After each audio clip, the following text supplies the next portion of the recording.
The aroma of freshly brewed coffee filled the air as Ethan, with a soft smile gracing his lips, prepared breakfast.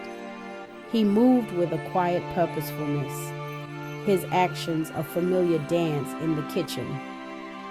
This was his daily ritual, a simple act of love for his wife, Maya.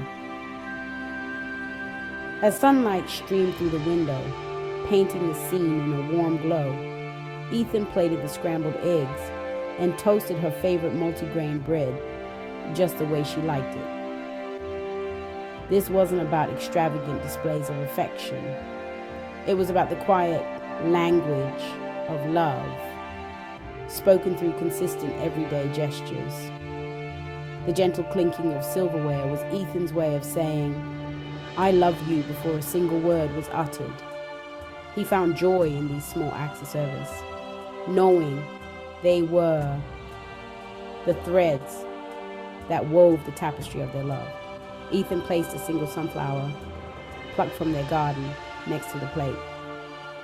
It was a reminder of the vibrant life they were cultivating together, a life nurtured by small acts of love, day after day.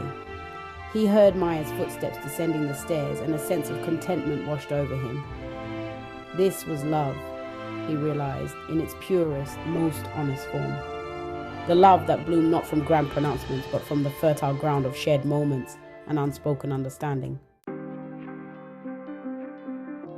Ethan hadn't always understood love's quiet language. In the early days of their courtship, his expressions of affection were bolder, more dramatic. He wooed Maya with grand gestures, bouquets of roses, expensive dinners, weekend getaways. These were the things he believed that spoke of love. But as their relationship deepened, he began to notice that Maya found equal joy in the simpler things. The way he held her hand while they walked, the thoughtful notes he left her, the quiet evenings spent reading together. It was in these moments of shared intimacy that Ethan began to understand the true essence of love. He learned that love wasn't a performance, but a quiet presence, a constant source of comfort and support. He realized that true love wasn't about fleeting moments of passion, but about the unwavering commitment to being there for each other, day in and day out.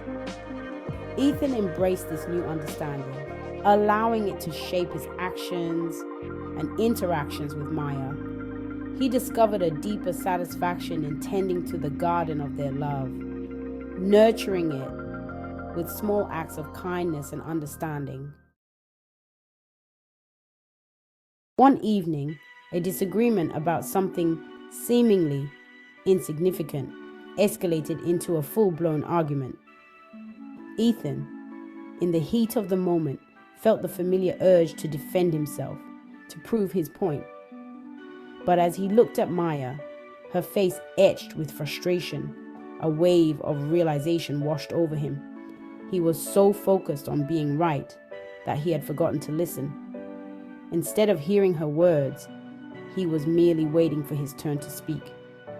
He paused, took a deep breath, and forced himself to truly listen. Not just to the words she was saying, but to the emotions behind them. That night, Ethan learned a valuable lesson. Love wasn't about winning arguments, but about understanding perspectives.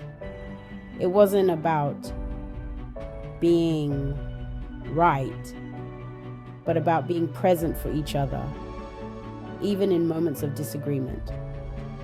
From that day forward, Ethan made a conscious effort to approach their conversations with empathy and understanding.